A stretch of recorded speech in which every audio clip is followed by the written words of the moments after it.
Well,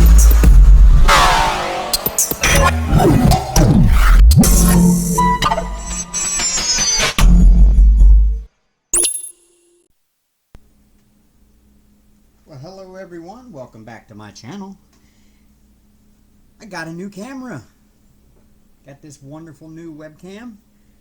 Ordered it on Amazon. And it's not a name brand, it's an off-brand thing, but it is an awesome webcam. I really like the performance so far. It's got great autofocus. I mean, just wonderful autofocus. So I wanted to give it a try, so I figured I would record a little WIP Chat for you tonight. And now I don't have the limitation of having to talk until the camera runs out on the phone and starts its re-recording and all of that. And I won't have a whole lot of splicing to do anymore. I can have just one nice long video. And the only bad side is this does not record 4K. But honestly, how many of you were watching this in 4K on a big screen TV anyway? I mean, other than me.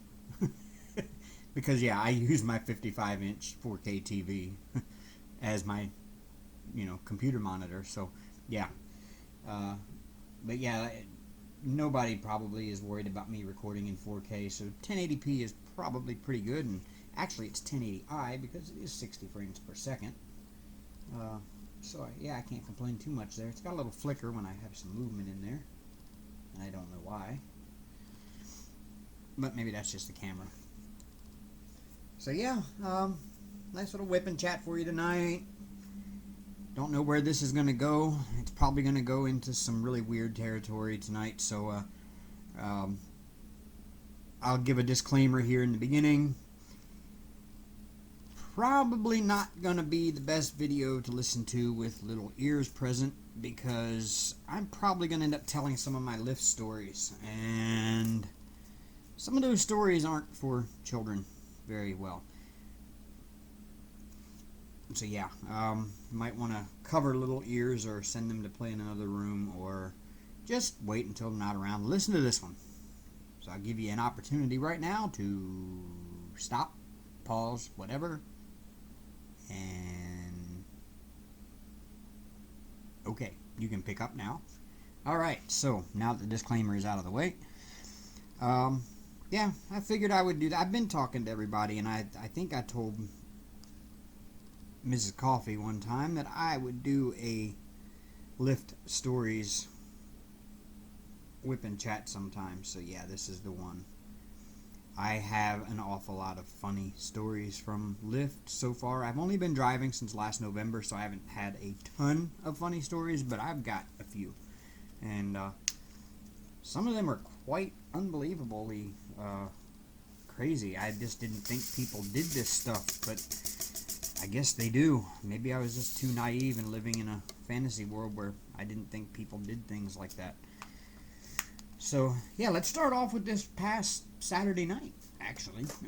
This past Saturday night, I will say, was probably, there was something in the water in Grand Forks. There had to have been. That's all I can think of, is there had to be something in the water in Grand Forks, because people were absolutely nutty. So there's this one bar in town I sit near, because it's kind of the bar that everybody sets as their pickup location, because the bar on the opposite side of the street, kind of catty corner from the one I sit near, is, for whatever reason, the Lyft app will not allow people to set that as a pickup location, even though it's in town. I don't get it. Nobody knows why, but so they set the bar across the street. It's called the Hub. Beside the Hub is a little parking lot. It's fit about 7 cars down one side of it, and the other side there's only like 4 spots down beside the building, because they have a kind of a patio that sticks out into the parking lot. So I sit there across from the patio, backed into a parking spot with my lights off, and just kind of sitting there vaping. And a lot of times I like to entertain the people on the patio with my my radio, my car stereo. I'm always listening to something on Spotify, usually 80s hair bands, Poison, Warrant, Slaughter, Kiss, stuff like that. and I've got it cranked up to 11. Well, in my car it actually is 40. I've usually got it about 39. So I'm sitting there last night, or Saturday night, I guess, because this is Monday I'm recording this. Sitting there Saturday night, and I look across the street, and walking down the street I see a guy with two girls. And, I think they're all probably, late 20s, maybe mid to late 20s. And he's walking down the street in between these two girls, and, I think nothing of it until I see an older guy that I had seen walking around downtown quite a bit. Two older guys, actually. A short guy in white, and an older guy, tall, kind of muscular built, big guy.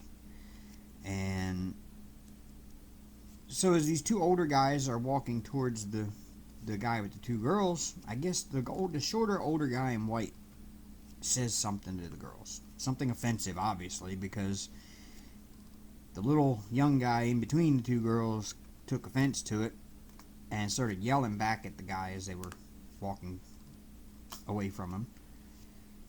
And the older guy yelled something back, and when he did, the younger guy, he was probably about 20 yards down the road by then, yelled something and took off running towards the older guy, and the older guy took off running towards him, and I thought, oh man, they're going to meet like head on. It's going to be like supreme football tackle out here. No, these two stop like about 2 feet from each other and start squaring off, and I'm like, yes, it's going to be a fight out here. Well, it wasn't much of a fight. I got to give the poor young guy credit. He tried. He tried defending those ladies' honor. He really did.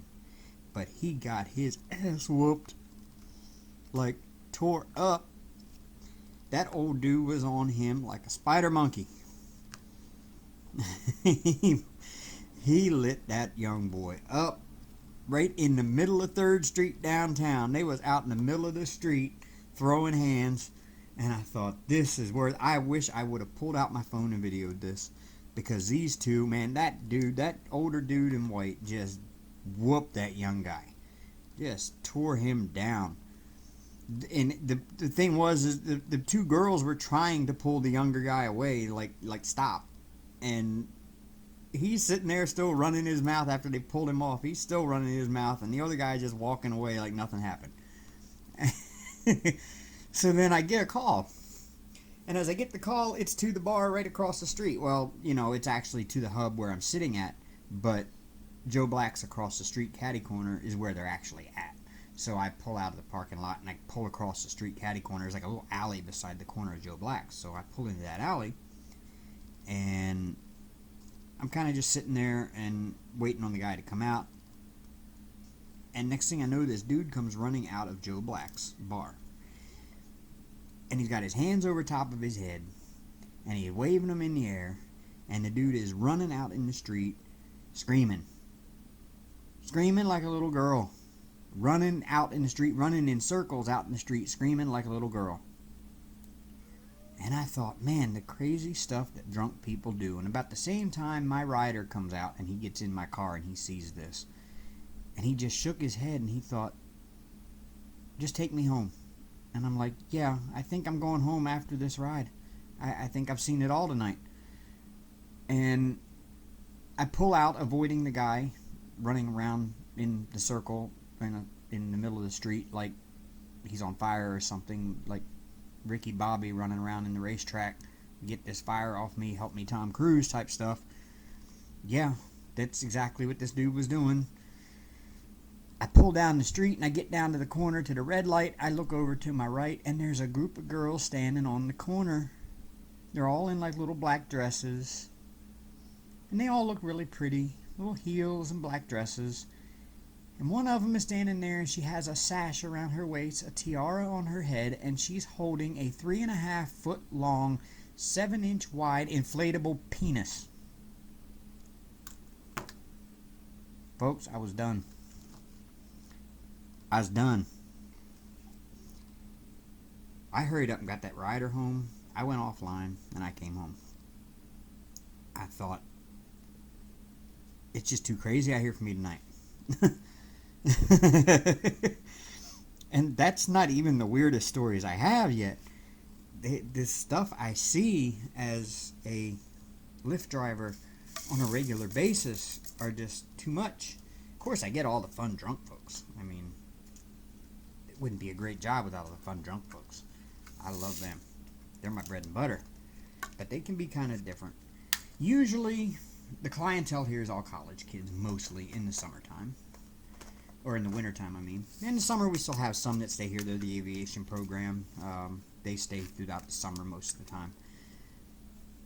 But they, wait a minute.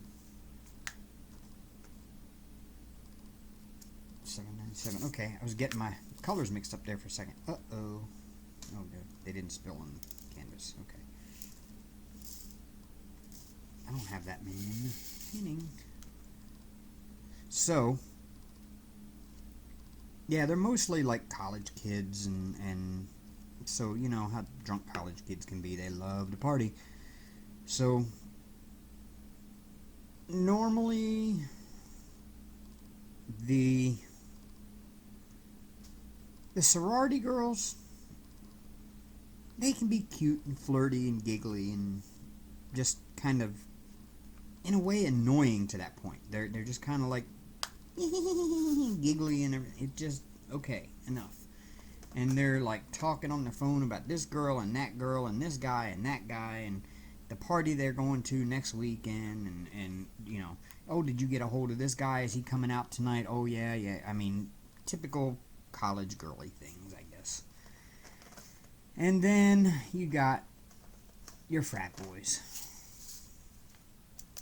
Your drunk frat boys. And I didn't dump those back in the container.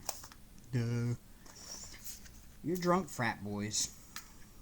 Lack of a better word, because I really don't know what else to say. The majority of them. I'm not going to say all, because a lot of them have been really cool dudes. I mean, for the most part.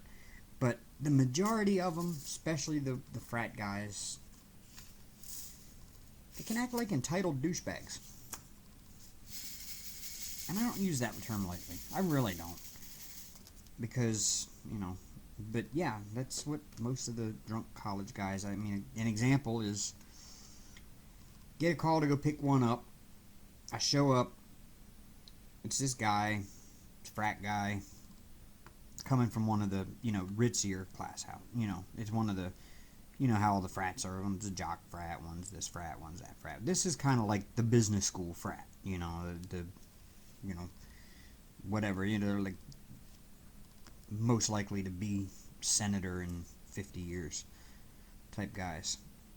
You know, they come from the rich, well-to-do households. Very entitled. So, he gets in the car. It's three buddies. Him and two of his buddies get in the car. He gets up front, sits down in my seat. Proceeds to reach down and grab my half-full Mountain Dew. Opens the lid on it. Spits his dip spit in it. And then looks at me and says, I'm going to spit in this. Is it okay? At that point, what do I say? No? Take it out? I mean, what a dumbass. Sorry. You know, I shouldn't be saying bad things about people. Lord forgive me. But, you know, it's a dumbass.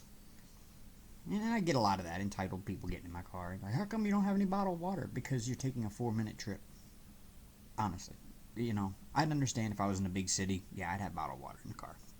Because some of those trips can be 20, 30, 40 minutes. This town takes 10 minutes tops to go from one corner to the other. You know, there's no use in having a bottle of water. I'm not spending all my money to put bottled water in my car to give out to my people for free. Yeah, it might get me more tips, but, you know, forget it. You know, I'm not going through that hassle for a small town. Big city, maybe, yeah. If I go to Memphis, which I am going to go to Memphis this going down, well, north of Memphis, where my kids and grandkids live. But I'm going to spend a day in Memphis, driving Memphis, to see how much money I make down there, which I should be able to make a pretty good bit. So I'm going to try that out while I'm down there. I may regret that. I may say, nope, never going to try that again. But I went to Fargo this weekend. I had a good time down there and did a lot of rides. And it's just, Fargo is really hard to get around in. All the one-way streets, downtown. It's a pain. Downtown here in Grand Forks is not like that. We've only got one-way street, and you don't ever have to get on it unless you're heading out that way anyway, because it's heading you out of downtown towards the north end of town. So it's the only one-way street downtown. So I don't have to worry about any of the others. All the others are two-way, except for the construction downtown right now. They've got the main road, which is Demers Avenue, just shut down completely, and it's a pain because you got to get all the way. You got to take side streets to get around it and everything else. And of course, you always have to go all the way down Demers, almost to the river, just to get to where the bars district is. So you kind of have to go around Demers, which is shut down because they're renovating downtown. They're going to make it all nice, new, and pretty and wonderful, and they're going to put in flower beds on the corners, and they're going to upgrade downtown from what I hear. I don't think so. It's not going to be that great. $7.99. I'm losing track of where I'm at here. Maybe I should be paying more attention to my diamond painting instead of talking. I can't run my mouth and diamond paint at the same time. So, another funny story I got for you. This was like my first night driving Lyft. My very first night, and one of my first late night rides. Is probably about 10 o'clock at night. And I had been out most of the night, and I had done pretty decent. It was a hockey night, so there was hockey in town. Oh, wait, there's some more. And so I had done pretty decent already. And about 10 o'clock or so, I go to the bar downtown, and I pick up these three couples. Well, two couples get in, and then all of a sudden they're calling for the third couple. The third couple comes running over, and the couple that ordered the ride are like, "Can you take these guys home after you drop us off?" And I'm like, we'll pay an extra. We'll give you a big tip for it. And I'm like, okay. Young and stupid. Don't ever. If you drive Lyft, don't ever take somebody if they're not paying for it in the app, because a lot of times you don't get that big tip they said they're going to give you. Luckily, this couple did. So I'm driving a Nissan Altima at that point. I had a 2016 Altima. That's what I wrecked in my accident not long ago. And I had two couples in the back seat. There's 4 people across my back seat. Actually, take that back. There's 5 people in my back seat, 1 in my front, because there's 6 people I'm hauling. And they're going from downtown, which is on the very far east side of town, to the far west side of town, to the hotels. All the hotels are on the far west side of town. And there's also a big event center and arena out there called Alaris Center. But all the hotels are around the Alaris Center. So they're all going out to this hotel across the street from the Alaris Center. And so I get them out there, and I'm on my way out. I keep hearing telling this one guy, "Hold it, man. Just hold it in. Just hold it in. Hold on, man. Hold it. Hold it in. We'll be almost there. Just hold it in."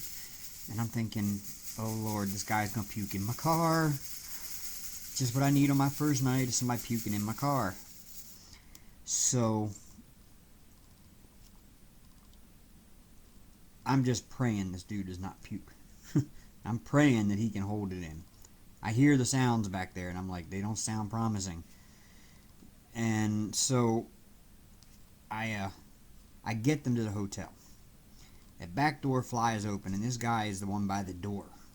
And he's the first one out the door. His feet hit the ground, and he instantly just starts puking all over the sidewalk. I give the guy props. Oh, there's a text message. I give the guy props. He held it in all the way across town. I don't think I could have been that strong. He did good. He got out of the car. He starts puking right there on the sidewalk beside the entrance to the hotel. Kind of in the flower bed beside the entrance to the hotel. Well, the other couple, him or his girlfriend or his wife, whichever, I don't know, his significant other gets out of the car next, and then the other couple gets out of the car. And as we're driving away, I had to make a U-turn and go out the same entrance I went in. There was a hair there. Sorry, folks. I had to go out the same entrance I came in. So I had to make a U-turn. And as I drove back by, I see now the puker guy's girlfriend is standing right next to him, puking her guts up right next to him. So they're both standing there puking side by side in the flower bed. The couple that got out with them is standing there with their phones out videoing this. And the guy in the front seat with me is opening up Facebook, and sure enough, one of the other couples is live on Facebook of these two puking in the flower bed, and the woman in the back seat is filming out the window while we're driving away. And I thought, man, what great friends they are. I need friends like that. Friends that are going to go Facebook Live with me puking. Yes, that's the friends I need. Oh, that was such a laugh. I loved it. I had so much fun on that trip. I got a great tip, though. They did tip really good. I remember them. They tipped me like $15. And so I really couldn't complain, because that was a whole lot more than what I would have made taking that other couple home, like not even a mile away. So I can't really complain. But that was a fun ride.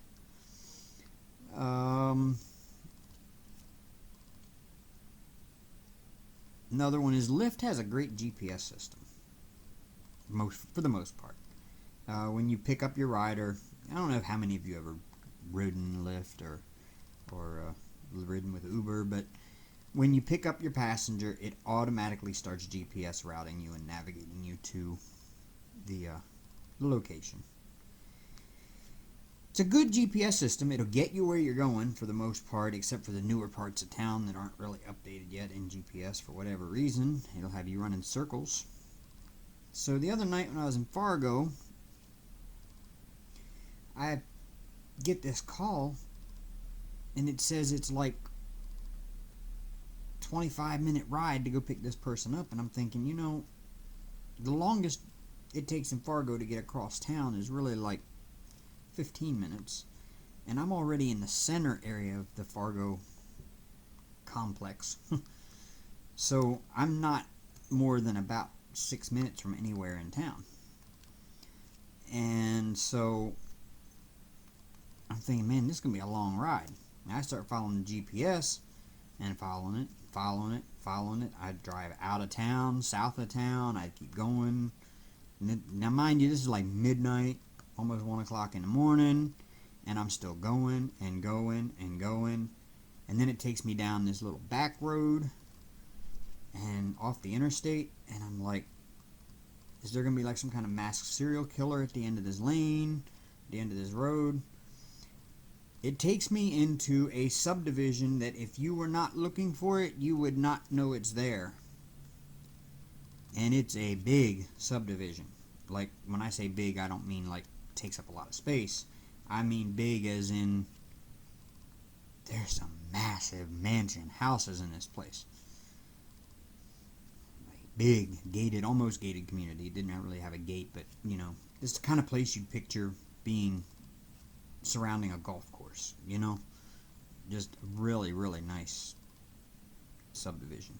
Out in the middle of nowhere. I mean, there's like nothing in any direction for like 10 miles. Except this subdivision. And I pull up at this nice house. This guy comes out. He's already standing out in the driveway waiting on me. And he comes out, gets in the car, and I clicked that I picked him up. Now this place is right down by the river. Like, they got the Red River here, and that kind of separates Minnesota and North Dakota. So this subdivision is right down by the river. And I knew how I came in, but I'm looking at the GPS saying it's wanting to take me another direction. It wants to take me east. And I'm like, I guess there must be a bridge here, because it's saying it's only 27 minutes back to town. So there must be a bridge here that takes me across into Minnesota and like a shortcut going up the side of the river or something. So I start following GPS through the subdivision. And it pulls me right up to a great big red and white striped sign that means there ain't no more road here, and the river levee right behind it. My rider looked at me and he said, "I think you went the wrong way." I said, "I think the GPS went the wrong way. I just followed it." He said, "Well, you're not gonna get to Fargo going that way." And I'm like, "No, car don't float." Turn around, and then I got to find my way out of this subdivision, which of course GPS is still hollering at me to go back the way I came. It wants me to go in the river. So I'm arguing with the GPS out loud, mind you. Yes, I talk to my GPS, and not in a good way. Most of the time I don't talk to it unless I'm angry with it. So I'm not saying nice things to my GPS. The rider's laughing. He doesn't know what to do. He actually is kind of really drunk and wants to just pass out, which he ended up doing later. As I got on the interstate, he just passed out. He kept trying to backseat drive after that incident, and when I finally got on the interstate, I guess he realized I knew where I was going. He passed out until I got him home.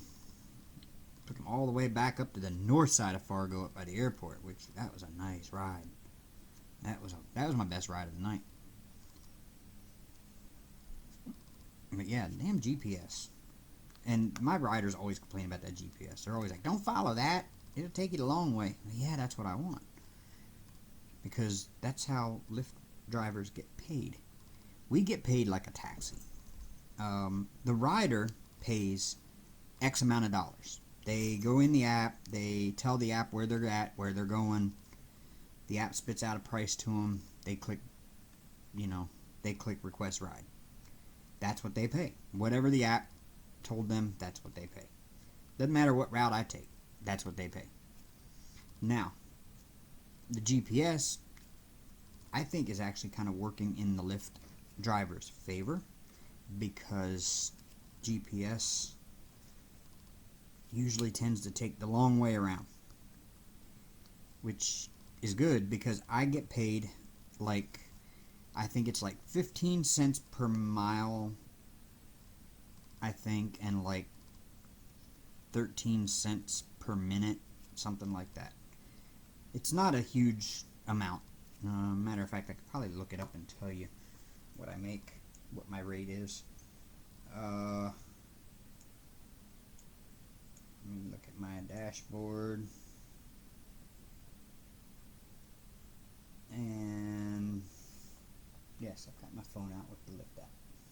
See, I've done no rides today and no earnings with no minutes of time.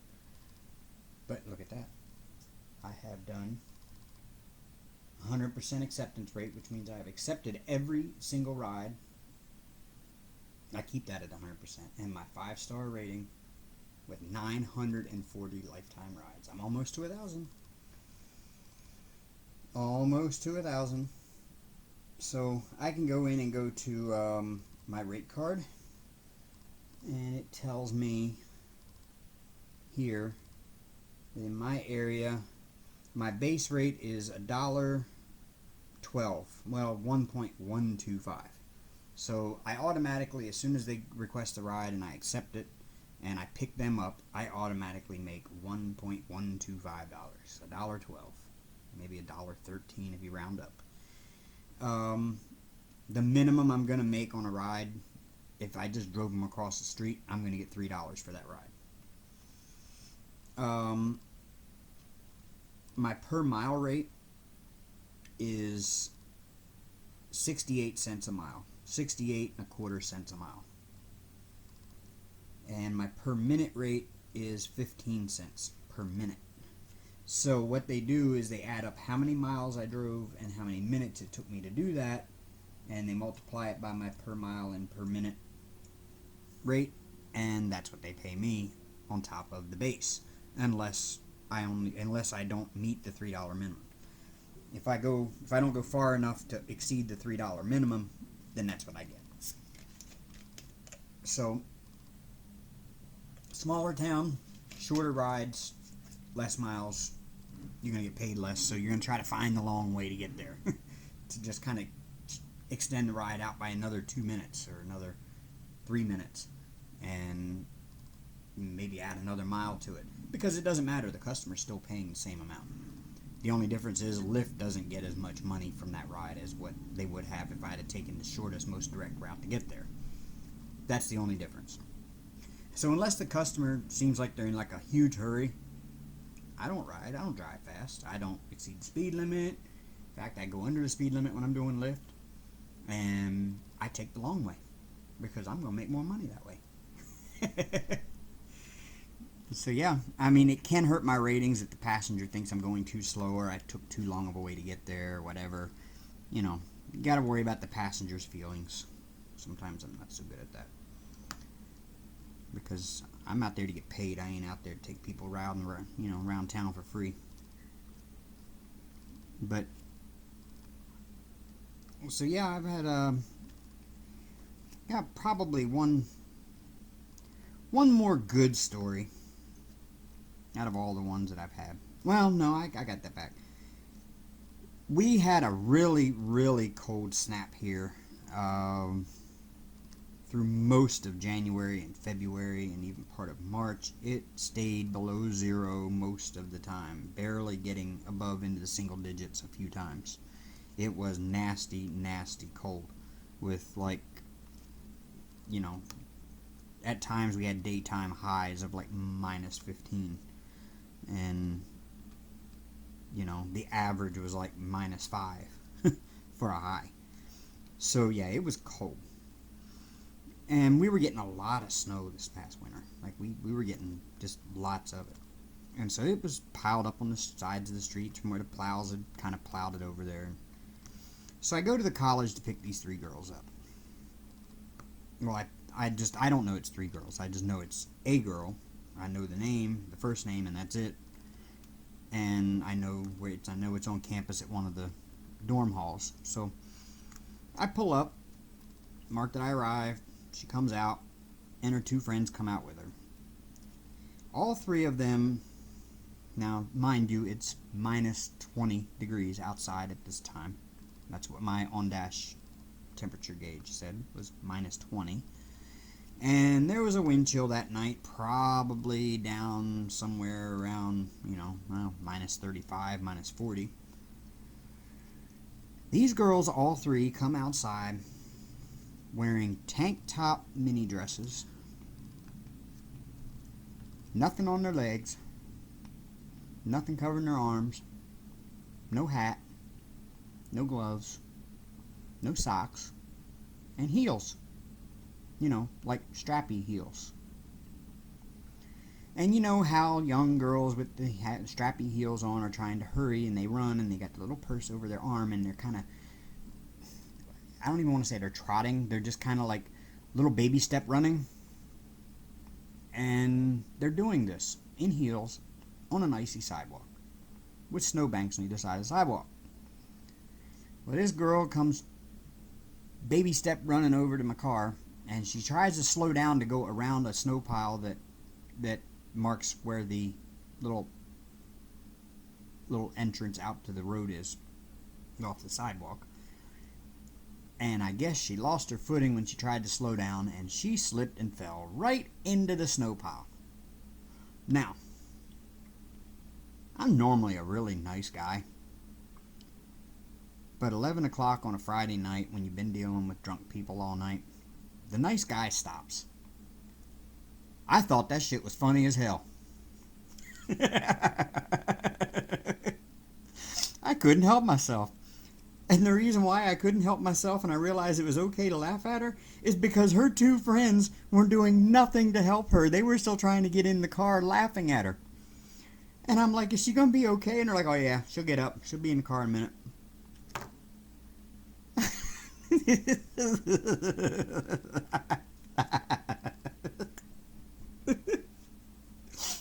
This poor girl's laying in a snow pile in a mini dress and nothing on over top of it, and she's kicking like a turtle stuck on his back. She can't get up. Now mind you, again, it's 20 below outside with a wind chill of minus 40, and she finally manages to get turned over and get on her knees and get up. And she's covered in snow on her knees and her hands and her back and her hair. They were obviously on some kind of, they were on their way to some kind of gala, which I don't think it was a gala. It's just a sorority thing. They're calling it the Red Dress Gala. I don't know. It's kind of semi-important to them, I guess. And, so she doesn't learn her lesson from the first time. She gets back up and she keeps trying to run to my car.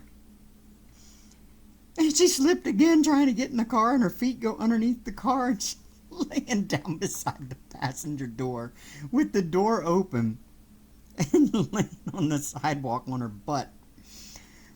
At this point, I can't hold in laughter. Her friends are laughing at her. They're just like, oh, it was so much fun. I'll never forget this, because normally I wouldn't laugh at that. I'd feel really sorry for the poor girl, and I would get out and help her up. But for whatever reason that night, I was just cynical as hell. And I just laughed. And I really shouldn't have, so Lord, please forgive me.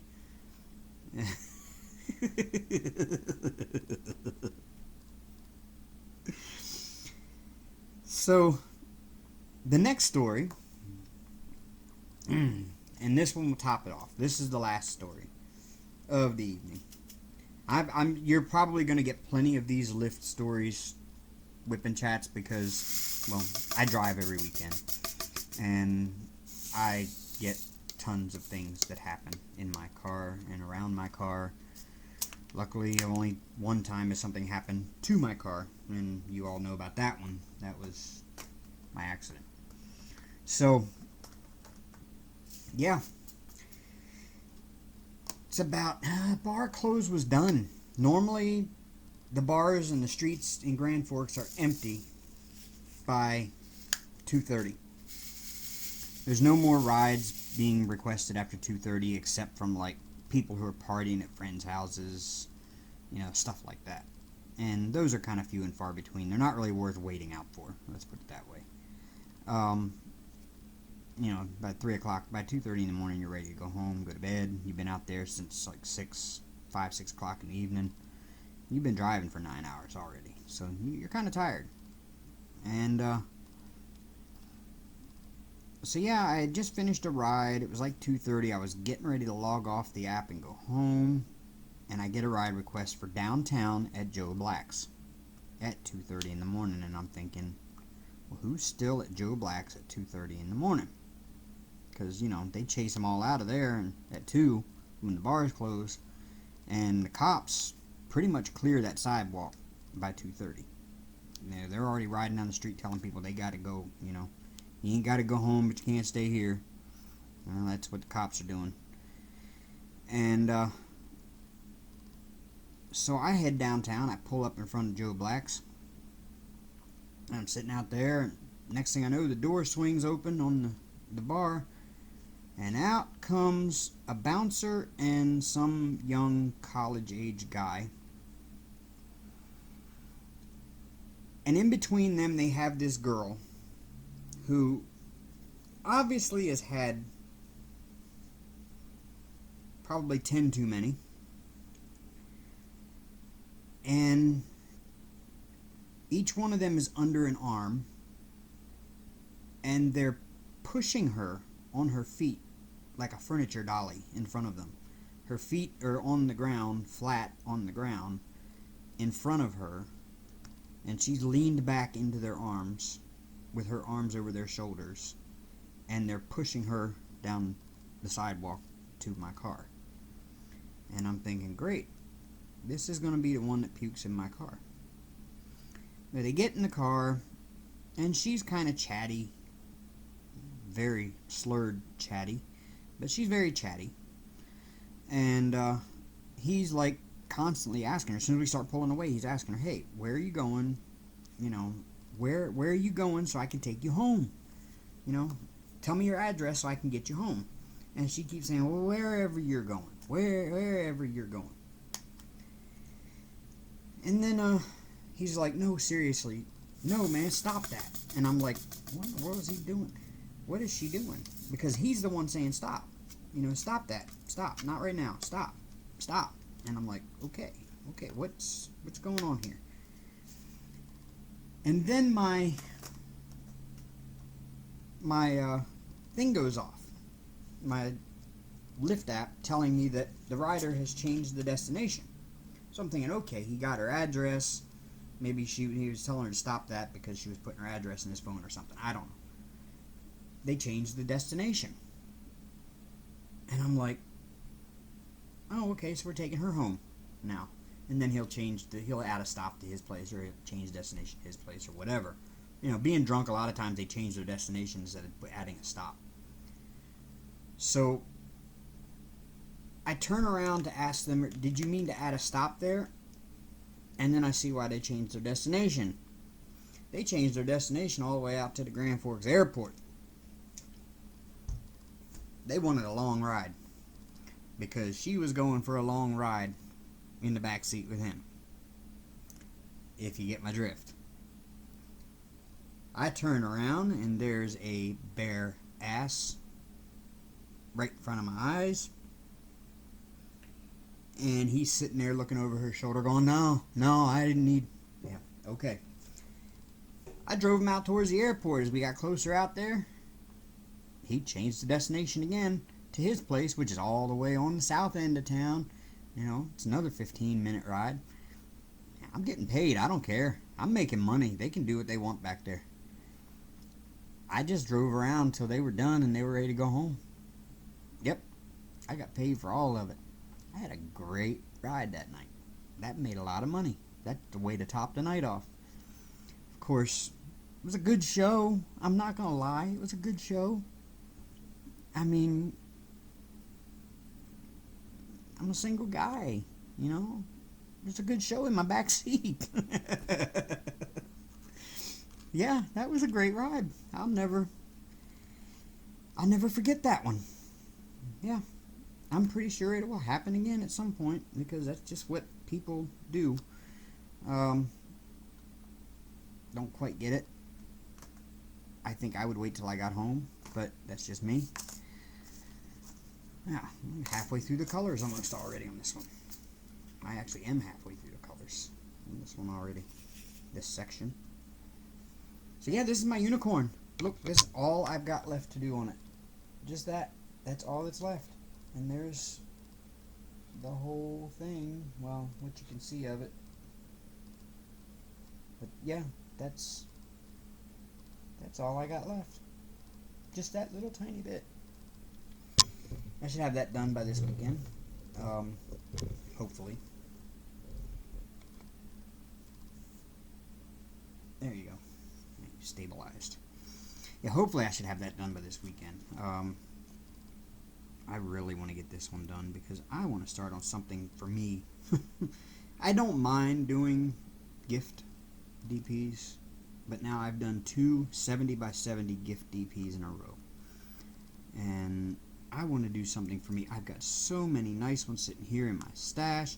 I really don't know which one to do next. I really don't. I'm at a loss now for what I really want to do next because I got so many ones I'm looking forward to doing that it's just going to be tough to decide. So, pray for me, y'all. Pray that I can make a decision for which one I want to do. Which I'm pretty sure, no matter which one I pick, I'm going to enjoy. Because I would like to do, I think next I'm going to do the little 30 by 40, I think it's a 30 by 40, the Statue of Liberty with the American flag behind it from Diamond Art Club. I have that one sitting here. I'll probably do that one next.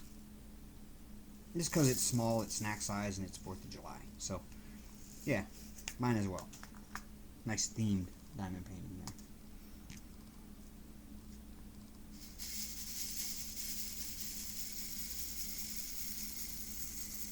Oh, and I will say this.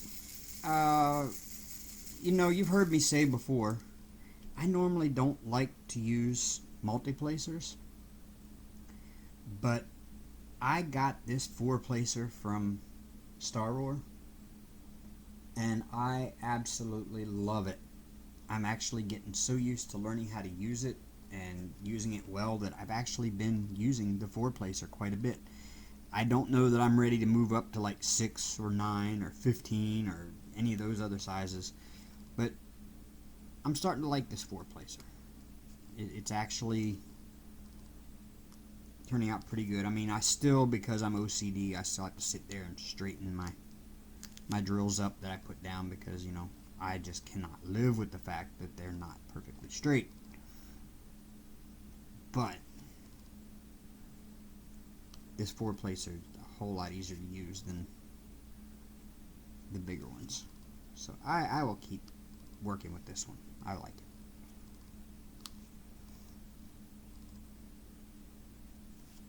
So yeah, I mean, now I can get sections like this that are color block done a lot faster, if I can remember to use it. That's the bad part. I half the time forget that I've got it on the pen, because I've always been so used to using single placers for years, or not years, since I started diamond painting, really.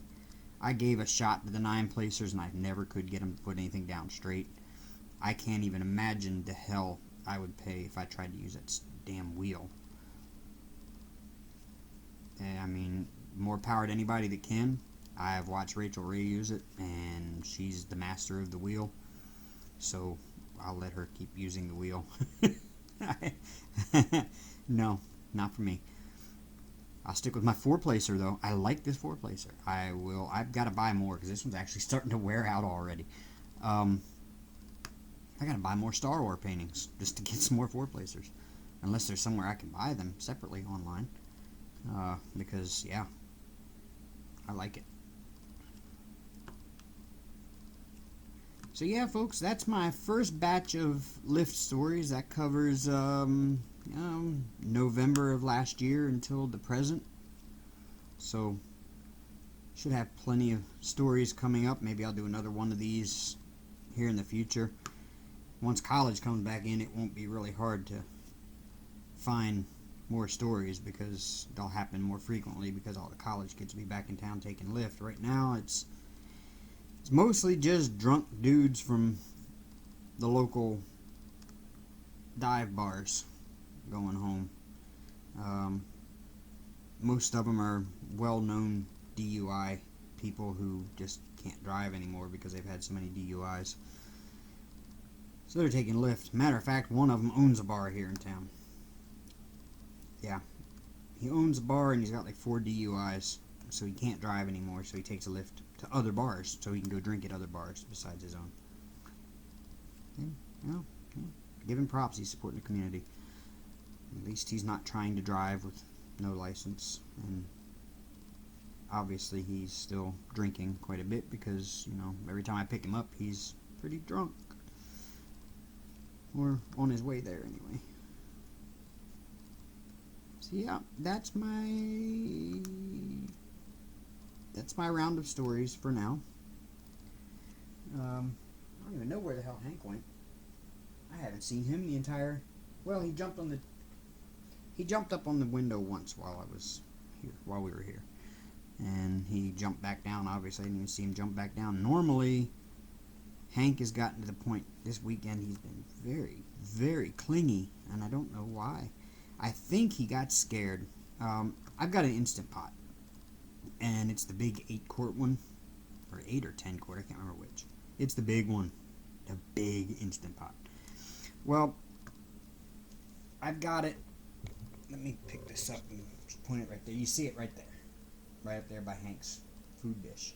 Well, Hank likes to jump off the floor and jump up there on the Instant Pot, on top of that, and then walk across the top of the stove and over to the sink, and then he gets up on top of the refrigerator there, and then they walk on top of the cabinets, and yeah, there's my Metallica things, by the way. And there's, I was telling you, the computer screen with, yeah, that's my computer screen. So yeah, he jumps up on the Instant Pot. So the other night,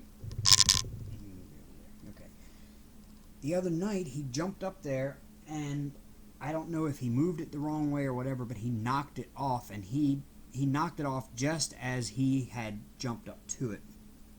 And it came down, and I swear when I saw it, it looked like it kind of landed on him.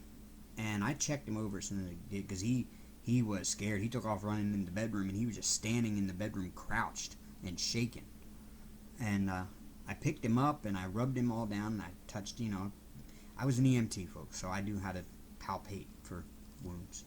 So I'm kind of like feeling for any kind of odd anatomy that didn't belong. And everything seemed to be in place, and he wasn't in pain when I touched him anywhere. So I don't think it actually landed on him. It just kind of looked like it may have. I think he got out of the way in time. But it scared me, and I'm sure it scared him. But now he's just been ultra clingy. Like, as soon as I come home from work, which I expect that because I just got home, he just meows and meows and meows and meows and meows at me until I give him treats, which I give him the treats and he's good. But then he comes over and he jumps in my lap, and Hank's way of cuddling is not, let me just lay down here in your lap and cuddle and be comfortable, and you can rub my head and scratch me behind the ears and under my chin. No. Hank's way of, I want to cuddle is, I'm going to jump in your lap, and then I'm going to jump up on your shoulder, and I'm going to drape my front paws and my head over your shoulder, and then I'm going to dig my claws into your back. I'm going to pull myself up higher until I'm in the position I want to be, and then I'm going to hang here like this, and you're going to hold me human. And then he doesn't want to get down from that position ever. He wants to just stay there and purr and fall asleep, which kind of limits what I can do because, you know, I've got a cat hanging over my shoulder with his claws dug in my back. You know, I'm sure if, like, I took my shirt off and you looked at my back, you would probably wonder what kind of wild women I've been with. Yeah, none, just Hank. Yeah. And that's the way he wants to stay, and he does that constantly, like, all day. Like, I can put him down and I can go do something else, like, you know, go grab something out of the refrigerator or go do something somewhere, and he is fine. He'll sit up in the window and look outside. As soon as I sit down at the desk and start putting drills on canvas, I don't know if he can hear the sound of the drills. That's the only bad part about these Harbor Freight containers. I store them like that on their backs, like that, so they kind of get up in this little area back here on the back side where the hinges are, and they get stuck up in there, and then you have to, like, then you have to sit there and keep tapping it until they fall inside before you can open it, because if not, you'll get like 10 drills fall out. What am I looking at? 945. Okay, I'm going percent sign. But yeah, he'll, as soon as he hears the first drill go on canvas, he jumps out of the window, and then he will stand right here. He will come and walk right here and stand right here, and then he'll pace back and forth in front of me like this, so that I have to actually lift my head up over his back to look over him and see what I'm doing down here, which, you know, ends up not happening because then he just kind of stands right in front of me and will not allow me to diamond paint until I cuddle with him in his most painful of ways. So, yeah, that's what's been going on with him all day. Sunday was just that way. I was going to record a video Sunday, and every time I pulled out the camera to start recording, there came Hank, right up on my shoulder, and I just couldn't do anything. And I think it's just because he was so scared of that pot almost falling on him, because I've never seen him act like this. He's just super clingy, and I hope it's not permanent. I love him to death, but I got more important things to do than just sit and hold him over my shoulder all day.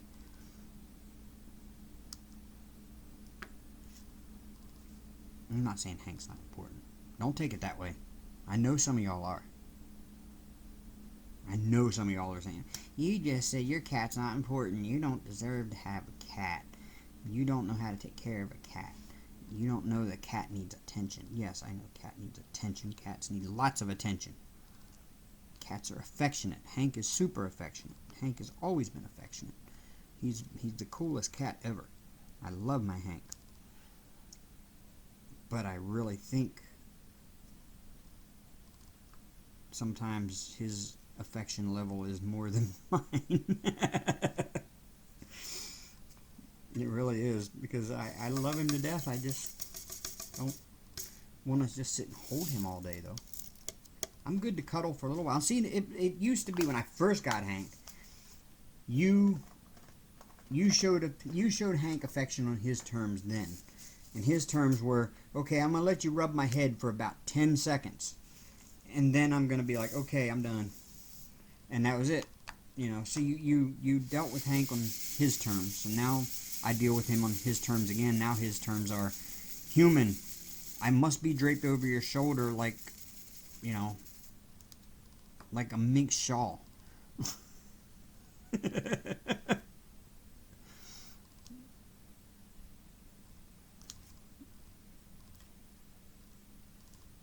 So, yep. But yeah, he seems to be, now he's up in his perch. Aren't you, buddy? Where you at? There he is. Hey, buddies. What are you doing? He's right up there. There's the Hank. See the Hank? There's the Hank. Hey, buddies. Yeah. There he is. Hiya, Hank. Everybody say hi. Say hi to everybody. Yeah, okay. He said hi. See that? He's a smart cat. Sometimes. Most of the time. Most of the time, Hank's a smart cat. He does know when it's food time. And he knows when it's treats time. Oh, I said the magic word. I hear him. Oh, no, he's laying back down. He does know when it's treats time. That's for sure. I come home. Here's an idea of how spoiled this cat is. I get up in the morning, most mornings, in case anybody that I'm working with is watching this. Most mornings I get up. My alarm goes off at 6:30. I get up at 7, so I keep snoozing it till 7. Most of the time I don't hear the first alarm, and I hear the one at 7 anyway, because I have a second alarm set for 7 o'clock. So I don't hear the 6:30 alarm, I hear the 7 alarm. I get out of bed around 7. He knows it. As soon as I'm awake, he runs right to the closet door where I keep the food and the treats. And he knows it's food time and treats. I put food in his dish, and I give him a little bit of treats, and I put down beside the dish on the floor. And he goes for the treats first, always. And then I go to work. I get to work at 8. I go on lunch at 12, so I get home around 10 minutes after 12. It takes about a 10-minute ride home. And I walk in the door, and he is standing there, meow, meow, meow, meow, meow, meow, just constant, like I'd done left for, you know, like I've left forever. Now, when I leave in the morning, I put on a video. It's live bird feeder cam. 24/7 live streaming bird feeder cam on YouTube. And I put that on for him on my 55-inch big screen. And I go to work.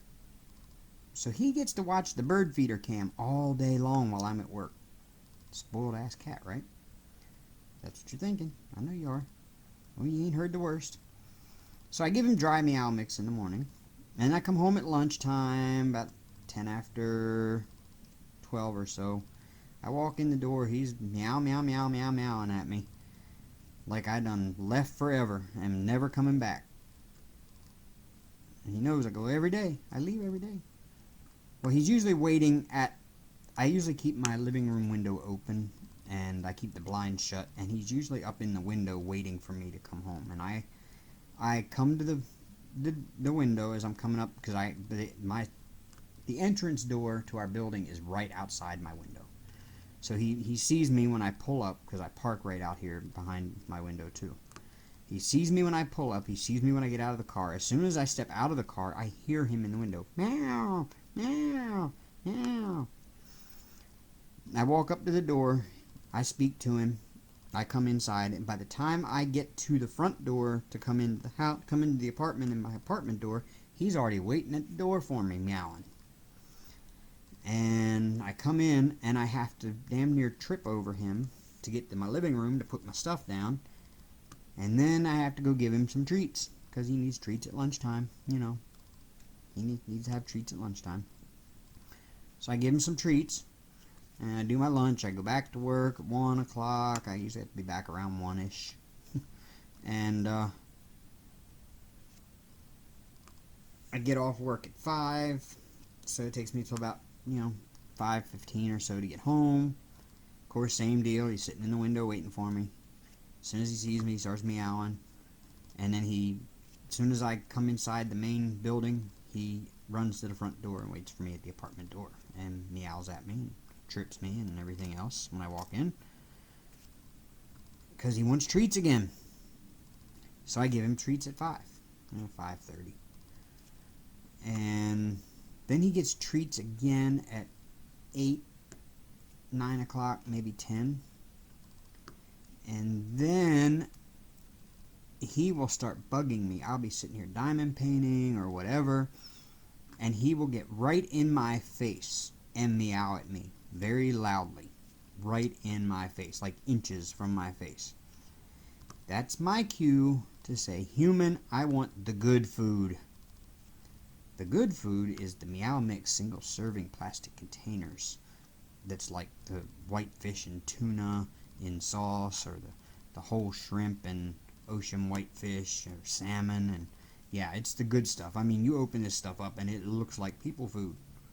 I mean, it smells like a can of tuna. It's not like, doesn't smell like cat food. I mean, it smells like you can make a tuna salad sandwich with it. You can actually see the shrimps in there. Yeah, like, I mean, it's good cat food. He loves it. I just dump it on top of whatever dry food is still in the dish from breakfast. And he goes to town on that. He'll finish that little single serve container up in just minutes. And then just before I go to bed, which is usually about 2 a.m., he needs treats again so I can go to sleep. Because if I don't give him treats, he's not going to leave me alone. There is that one done. That box of containers. I love these Harbor Freight containers. I didn't even know about these until I got onto YouTube, and I was like, wow, Harbor Freight containers.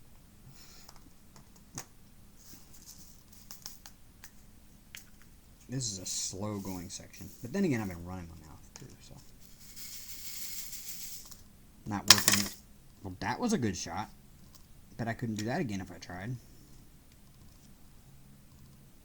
I may have to slow that one down in slow motion. Yeah. Give you a slow-mo replay of that section.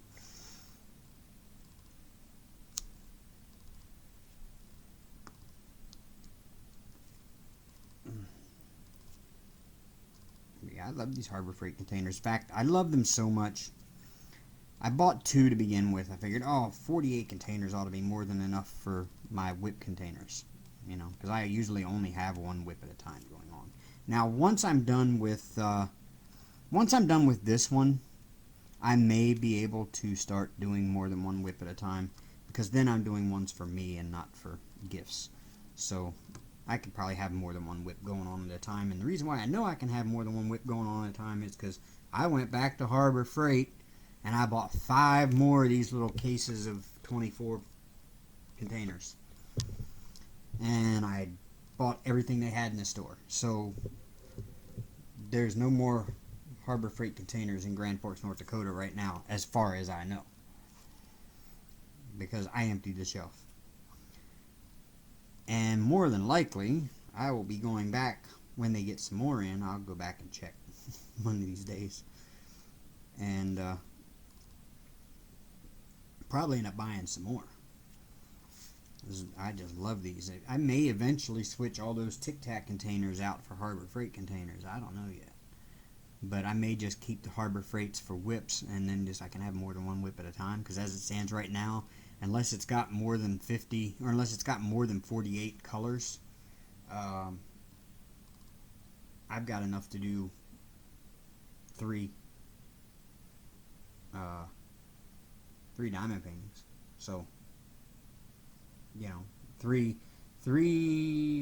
diamond paintings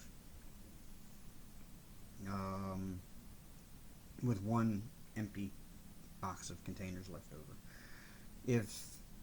If the diamond paintings are less than 48 colors a piece.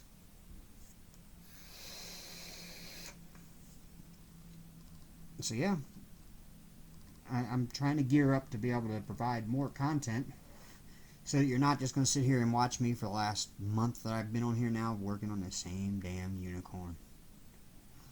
I like the unicorn. It's been a great diamond painting, but I'm over it. I'm so over it. I'm so ready to do something else. I'm so tired of looking at these same 40 colors over and over and over and over and over and over and over again. Yeah. So yep, I'm gonna start being able to kit up more than one at a time as soon as I finish this one. My priority is to get this one done because I have to have it done by the end of July. Done, framed, ready to go, sealed, the whole works by the end of July, and I'm almost there. In fact, my plan is to film a time lapse probably Sunday. Hopefully by Sunday I'll be down to the last two sections here. This section here where the wax is, and the one here. Hopefully by Sunday I'll be into those last two sections. And Sundays I can usually get two sections done, especially if there's a lot of color blocking and it's not a lot of confetti, which it won't be because all the confetti was in here. That's where all the confetti was. It's like right down through here, like there, and down in here. All this stuff here is like all, you can see it. I mean, that's the best part about having multiple colors. It's all confetti and you can tell. So yeah, that's the unicorn.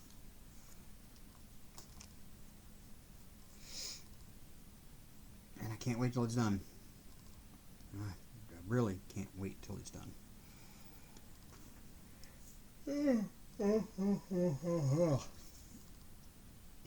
I'm tired too. It's been a long day. So I've been dealing with my insurance company. Yeah. What colors am I working on? 957s. Oh, letter O. I don't see any more O's. I think I got all the O's. Yep, I got all the O's. So, yeah, I've been dealing with, not my insurance company, but the dealership. I bought my car at Rydell Honda Nissan. And so Lyft has been bugging me about my plates on my car. 995, my favorite color in this painting. So pretty. Such a nice, pretty, bright blue. About the same color as my tray, maybe a little lighter. Such a pretty blue. I love 995. Okay. So yeah, Lyft has been bugging me about my license plates.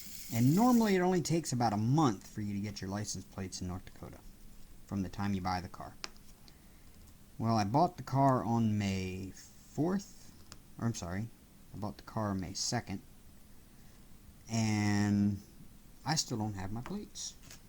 I don't know where they're at. I haven't seen them. I haven't heard anything about them, so I keep calling the DMV. I'm like, where's my plates at? Actually, that goes with the good news. Where's my plates at? And they're like, we don't even see anything for that VIN number in the system. And I'm like, well, I bought the car on the 2nd. Well, maybe you should call the dealership and find out when they send us the paperwork, because from the day we get the paperwork, it can take 6 to 8 weeks from the day we receive the paperwork for you to get your license plates. And I'm thinking, I can go down to the DMV down the street and I can get them on the same day. Why does it take 6 to 8 weeks? And the woman's like, well, because we get it and it arrives here, but it sits down in our mail room until we can get around to processing it. And right now we're about a month behind on our processing.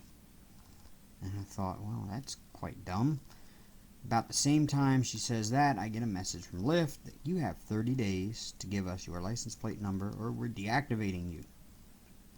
So I call the dealership. I'm like, when did you all send her this paper? And the woman is like, I'm glad you called because I was wanting to get a hold of you. I'm like, oh, this can't be good. She says, this total loss sheet or total loss statement that the insurance company sent us is wrong. it has the line where it says total amount paid to lien holder marked NA. Well, that should have $11,385 put in that line, and DMV won't accept it without it being in there, and we can't correct it and send it back in because it is notarized. It has to be notarized, and it has to be no corrections, no handwritten anything in the sheet. It has to all be typed, notarized, and not corrected. She goes, so we need to get a hold of the insurance company to get this total loss statement redone. Well, I've been dealing with this woman at the insurance company since the day I had the accident. Marissa has been really super cool and kind and helpful and gotten me everything I needed.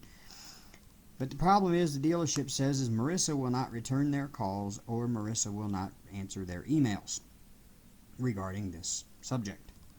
So I call Marissa and I get a statement on the phone that says, I'm sorry, I'm away from my desk Monday and Tuesday, the 24th and 25th. I will return on Wednesday. If you need immediate help, dial 0. Okay, so, well, I'll be alright. I'll wait until she comes in on Wednesday because it's Monday now, so no big deal. Actually, it was Tuesday.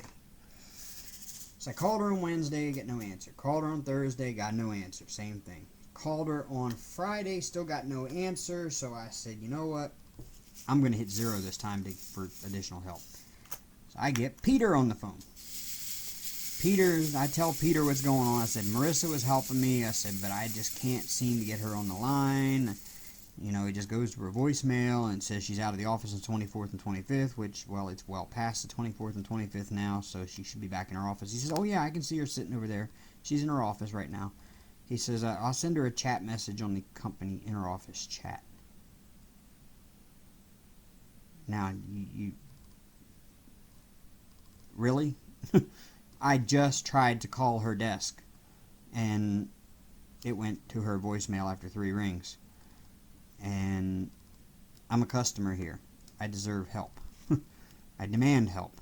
That's your job, to help me. You know, I'm guessing, you know, that's normally how it works. So he's like, what can I tell her you need? I'm like, can't you just, like, tell her, hey, Marissa, I'm sending a call to you. Please answer this guy. No. He's like, tell her, you know, find out what she, you know, I guess I have to tell him what I need. So I tell him, and he's like, oh, okay. He says, so you just need a total loss statement with $11,385 in the thing. Now, grant you, this total loss statement has a mathematical problem on it, okay? Like, here it says amount paid, or amount valued that they valued the car at, which is like 13 something. And then it said minus deductible. And then underneath it says total amount paid to lien holder. So all you have to do is subtract one from the other. I guess she did the math wrong because she put 11,380 and then overnighted the thing to us, which the first one she sent she had to overnight. She put 11,380, she overnighted it, but not to the dealership or to me like she was supposed to. She sent it straight to the DMV in Bismarck overnight. So I called the dealership this morning and I talked to the woman I'm dealing with at the dealership, and I'm like, hey, listen, Marissa's finally sent the paper out, but guess what? It ain't coming to you. She goes, oh, I was just looking through the FedEx stuff and now I don't see it. And I'm like, no, you're not going to, because it's in Bismarck. And she goes, what is going on with this woman? I'm like, I don't know. I quit. I just work here.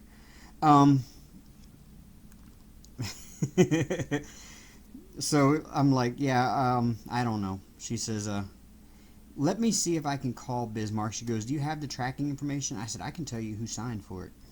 I said, Marissa sent me the tracking information. I said, so I can tell you who signed for it. And I did. And I said, this is who signed for it at Bismarck, and it arrived at this time this morning. And she's like, okay, well, give me a minute and I'll call them. So I guess about 5 minutes go by. I'm at work. I'm doing my job. I've got my Bluetooth earbuds in at this point because I was back from break. I called her on break. That's what I spend every break now doing, is doing business on the phone. Like, break time and lunch time is spent doing business on the phone. I want one break time or one lunch time that I can have to myself where I don't have to do business on the phone.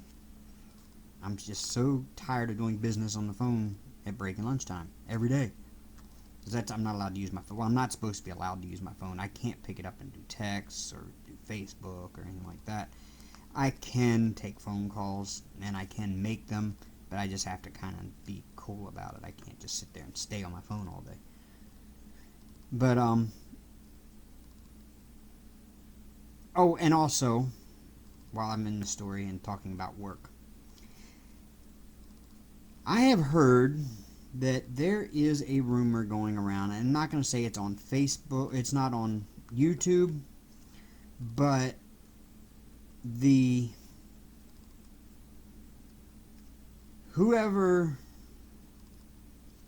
I'll just say this, I had a falling out with a group of people over one of my other videos. And this group of people, at least one of this group of people, took it upon themselves, or I have heard, to forward the link from this video to my boss. First off, I don't know what you think you're trying to accomplish by doing so, because my boss could give a shit about what I do on YouTube in my spare time. I even told him, you might have a link in your email. It's a video I made talking about how I just don't really like having a job, but I do it because I have to work and because I have to have money. But if I had my choice, that I would stay home and make the same amount of money, that I would. I said, so if you want to go watch the video, feel free to. If you don't want to waste your time, you got better things to do, don't worry about it. But somebody thought they were going to try to, like, get me fired or something, or get me in trouble because I pissed them off with this video. He's like, okay, whatever. So I have been told by a friend who was associated with that group that they all think I got fired from my job.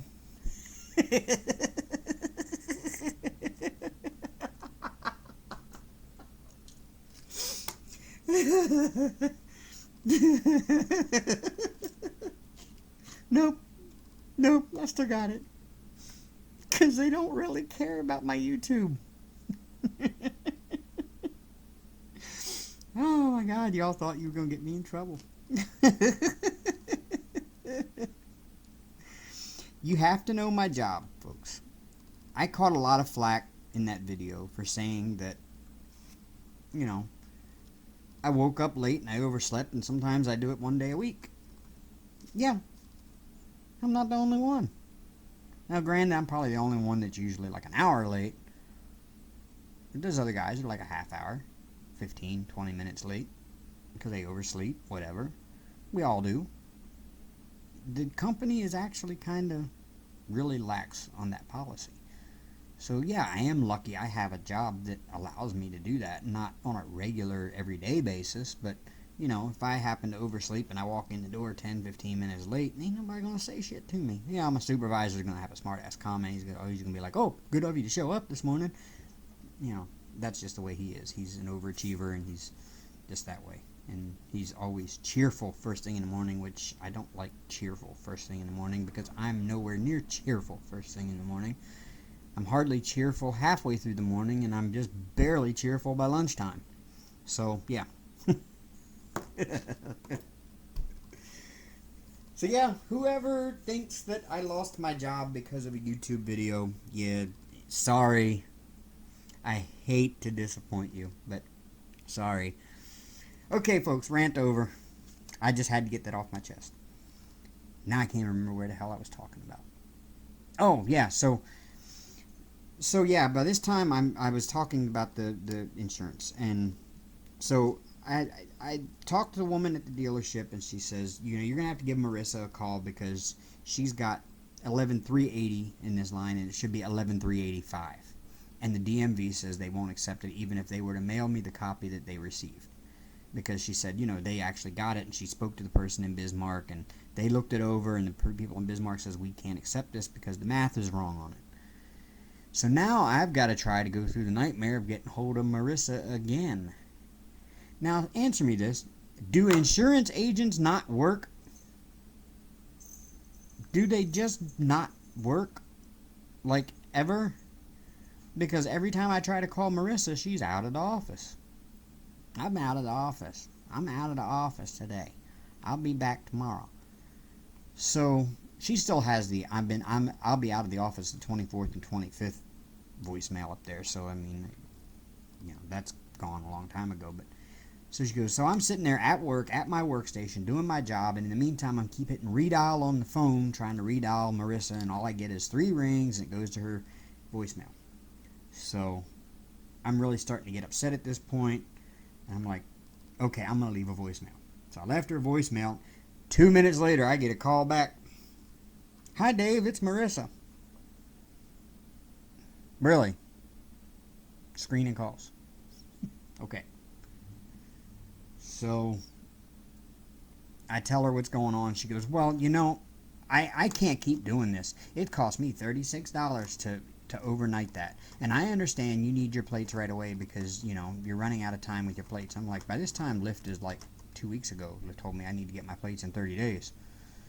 And I've been doing this for 2 weeks trying to get them, and nobody can seem to help me. I told her, I'm like, look, I just need it. I said, this is the mistake you made. This is what I need corrected. I need it notarized. She goes, well, it takes a lot of time out of my day to go get it notarized and keep sending these out by overnight, and it's cost me $36 every time, so there's going to come a point where I just can't do this anymore.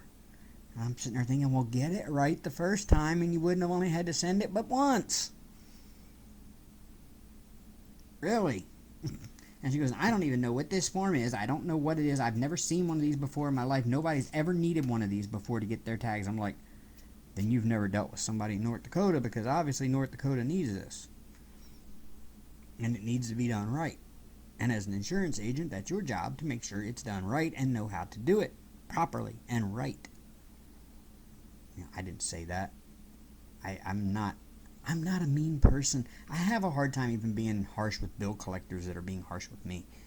Unless I'm just in a bad mood, and then I'll give them, don't want to be on the other end of that line. Or if my cable ain't working, or, when things aren't working or whatever, and they're trying to get me to run around, and I get somebody who, I can barely understand to begin with. Yeah. And they've always got a perfectly good English name, too. Hello, this is Daniel. Really? You don't sound like a Daniel. I'm sorry. Hello, this is John. You don't sound like a John either. Yeah, but so yeah, I get a lot of that, and but I kind of get mad when they don't seem to understand what I'm trying to get at, and they just go off their script, and then I start getting upset. And then you don't want to be on the other end of that line. Can you please go off the script and actually provide customer service? Thank you very much. Can you please just get the paper right and do your job? Send the paper. We won't need to call you anymore. Just double check your math. It's not that hard. And so, yeah. So now Marissa's like, well, I'll go ahead and get that sent out. You need to get me the address to send it to, and I'll get that sent out right away. And I'm not in the office today. I'm like, are you ever in the office, Marissa?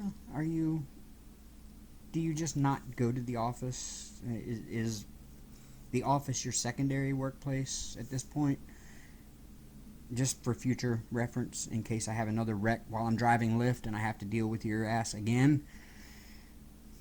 Please, Lord, don't let that happen. I've had enough nightmare with this one. I don't need another wreck. But, yeah. So that's what I've run into with her. So now it's supposed to be on the way again. She'll probably send me a tracking number tomorrow when she's back in the office, which means that it'll get overnighted tomorrow. It'll arrive Wednesday at the dealership, and then the lady at the dealership can go right over to the Grand Forks office and take that paper and the other paperwork she needs, and I can have my plates on Wednesday afternoon, I hope. Finally. I'll be so glad when all of this ordeal is over with. I'm getting tired of dealing with all of the backlash from it. I know you say the easy answer is don't wreck your car. Well, it's not like I tried to. You know, I didn't plan on having an accident. Maybe I should have planned ahead and said, you know, this could happen, and maybe plan a little ahead for it. But you can't plan for an accident. Just can't plan for it. So, yeah. That's been my week. And that's been my Lyft ride since November. So I hope everybody has a wonderful 4th of July. Well, actually, you know what? I may make another video before then. I think I might make a kidding up video for my next one. I think I may do that. And I'll have the other one kitted up and ready to go. So, before I finish this one. So again, on behalf of me and Hank there. Yeah. Say hi, Hank. Say goodnight. Say goodnight, Hank. Say bye. Yeah. He doesn't look enthused about that, does he? So, until I see you all again, rock on, y'all.